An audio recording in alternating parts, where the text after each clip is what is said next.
আরে টাকা পয়সা চুরি হয়ে গেছে, কি করব বলো? ভাগ্য ভালো, তা মোবাইল পাসপোর্ট এগুলো নেয় নাই। দেশে তো ভাবির গয়না নিয়ে আইছিলাম, কইছি ভাবি তোমার বিয়ের গয়না নিয়ে দাও, আমি একটু পয়রা লাইভ করব। সরে তো ওই গয়না নিয়ে গেছে, ভাবির সোনার গয়না নিয়ে গেছে। উচিত শিক্ষা হয়েছে, তোর আরো শিক্ষা হওয়া উচিত। যেটা নাই সেটা দেখানোর জন্য ফুটানি করতে হইব কেন? হ্যাঁ, সকাল থেকে কিছু খাই নাই, কি খাবো কই থাকবো এটা নিয়ে টেনশনে বাঁচতেছি না, আবার আরেকটা টেনশন দিল এখন। আশেপাশে কোনো হসপিটাল নাই কেন? তোমার কিডনিটা বেচা কত টাকা পাইলে সেম ডিজাইনের একটা কয়েন।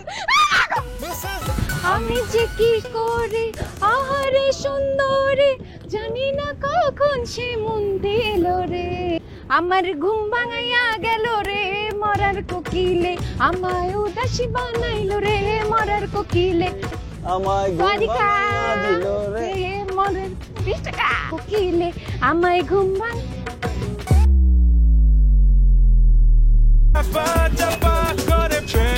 আরে হাপি চাবি ফুটানিতে কি হবে গেন, এত যে বলি। ওই দৌড়ে দিছো কেন? কি হয়েছে? পুলিশ দেখছো? আরে পুলিশ দেখলে সমস্যা কি? আমরা কি খারাপ কিছু করতেছিলাম? আমরা তো ভিক্ষা করতেছি। আরে সাসি লগে কালকে কথা কইলাম না, আমার স্বাস্থ্য ভাই রফিকে দেখে লাইছে, আমগো আমার মনে হয় বুঝ চালাইছে, আমরা ভিক্ষা করতেছি। নিজের চাস্তো ভাইয়ের সাথে চাপা মারে। এই সাথী সাথী, I don't know you, you don't know. এই তুমি জানাল না সাথী জামাই? জি। রফিক ভাই না, চিনতেই পারি নাই, অনেক বছর পর দেখলাম, একটু আপনি হেলদি হয়ে গেছেন। আম্মা কালকে ফোন দিছিল, কইলো তোর নাকি যে আম্বানির পোলার বইয়ের বেবি শহরে গেছস। হ্যাঁ কই, আমার তো তোর বাড়ি থেকে থাকার কথা, আর তুই এখানে এমন রাস্তা ছস, রাস্তা খালি ভিক্ষা করতেছস। বেবি শাওয়ারে যাইতেছিলাম, তো যাওয়ার আগে ভাবলাম যে একটু প্র্যাকটিস করে যাই। এই চাপা বাস, লজ্জা করে না? নিজের ভাইয়ের সাথে চাপা মারতেছে, এদিকে খাবো কি, টাকা পয়সা নাই, থাকবো কোথায়, জায়গা নাই কোনো, আর সে চাপা মারতেছে একদম মার মধ্যে।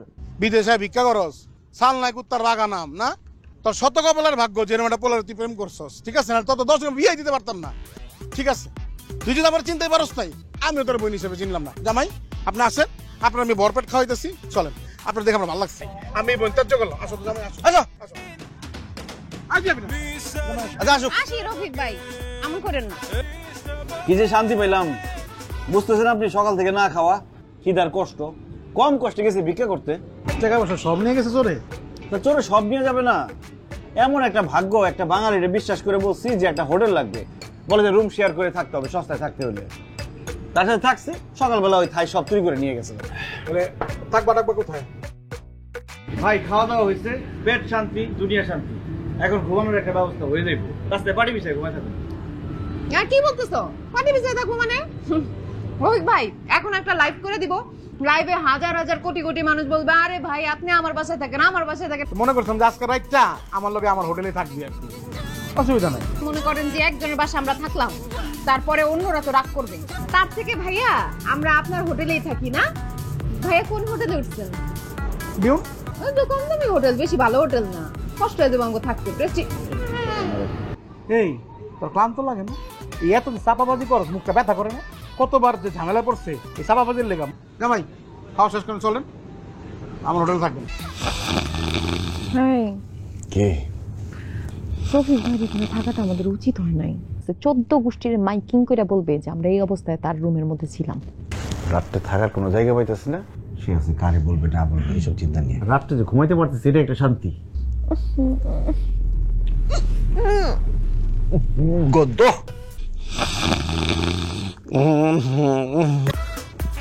এভাবে ঘুমানো যাবে না এখানে।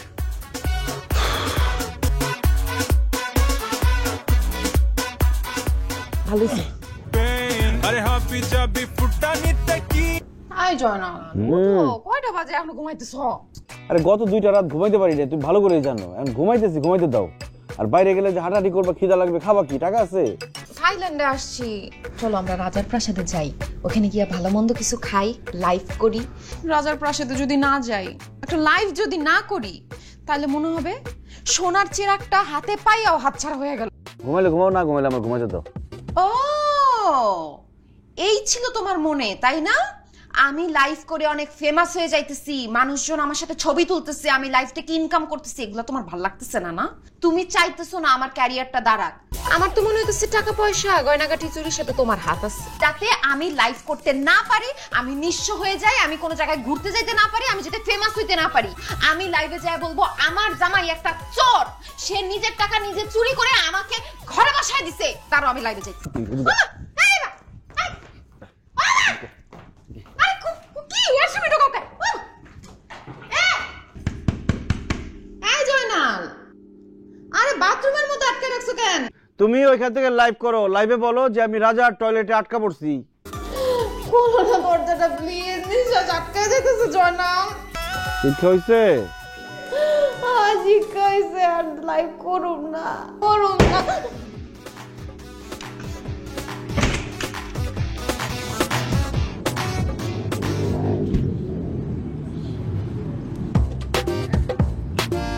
আমার বলত পাইছস?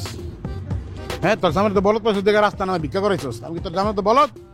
আমি কোনোভাবে এগুলো কইরা লাইভে যেতে পারবো না। লাইভের মানুষদের আগের লাইভে বইলা দিছি যে এরপরের লাইভে আমি রাজাবাসাদের প্রাসাদ থেকে রাজার সাথে লাইভে আসবো।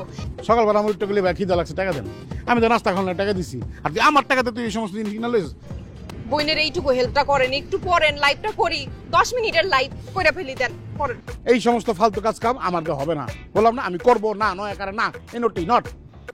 ছোটবেলায় আপনি আমার সবচেয়ে পছন্দের চাচাতো ভাই ছিলেন, কত আদর করতেন, কত স্নেহ করতেন ছোট বোনটারে। বিয়ে শাদী হয়ে গেছে, বড় হয়ে গেছি তো এখন আর বোনের কোনো দাম নাই। আর মায়ের পেটের বোন হইতাম তখন ঠিকই লাইভটা করে দিতে। আপনি থাইল্যান্ডে কি করতে আইছেন? আর কি করতে আইছি, এই যে হাত কামড় হয়ে গেলাম, সার্জারি করতে আইছি। আপনি থাইল্যান্ডে এসে টাকা ঢালবেন আর আমি থাইল্যান্ড থেকে লাইভ করে টাকা নিয়ে যাবো। আর আজকে বিদেশি লাইভ, আজকে তো আরো বেশি পামু। ভাবছিলাম ভাইডারে পুরা লাইভের টাকাটাই দিয়ে দিমু, সার্জারির পুরো টাকাটা উঠে যাইতো আর কি ভাইয়া।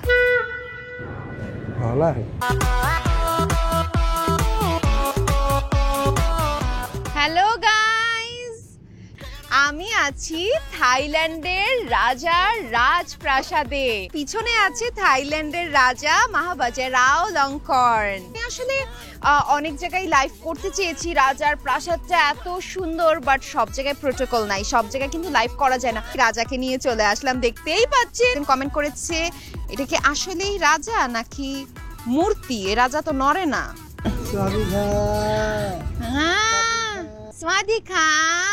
সাদিকা মানে হচ্ছে হাই। রাজা আপনাদেরকে স্বাগতম জানিয়েছে।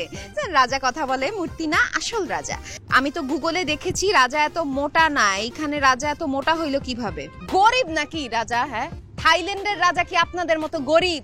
এ ভালো ভালো জিনিস খায়। আর সে প্রথম দিকে শুকনা ছিল, কিন্তু এত বছর রাজত্ব করতে করতে সে এখন এই সাইজের হয়ে গেছে। কি পড়ছেন আপনি এগুলা? আমি থাইল্যান্ডের রাজা ভাবছি। কি থাইল্যান্ডের রাজা ভালো কিছু না মানে লাইভ চলে মানে?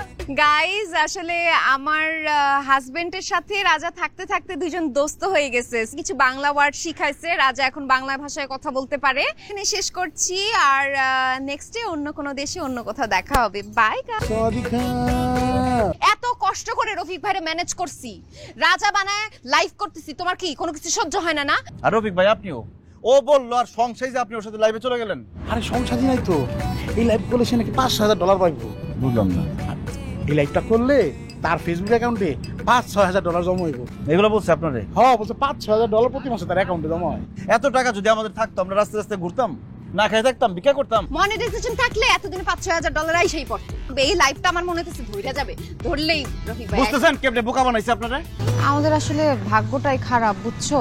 এই যে বিদেশি ট্যুর করতে আসি, কোনোবারই ট্যুর ঠিকঠাক মতো শেষ হয় না, কোনো না কোনো ঝামেলা লাগেই থাকে। আমাদের মতো গরিবের জন্য এসব বিদেশ ট্যুর না। আমরা দিন আনি দিন খাই।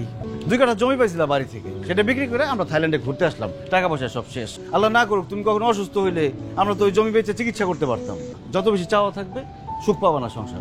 আসলে এগুলা করে শো অফ করে শুধু শুধু নিজেদের আসিগুলো নষ্ট করতেছি। তুমি অবশেষে বুঝতে পারছো এটা একটা শান্তি। জয়নাল, আরে আমার পেজের মনিটাইজেশন আসা পড়ছে, এই দেখো টেক্সট আসছে। হ্যালো গাইস, কেমন আছেন আপনারা?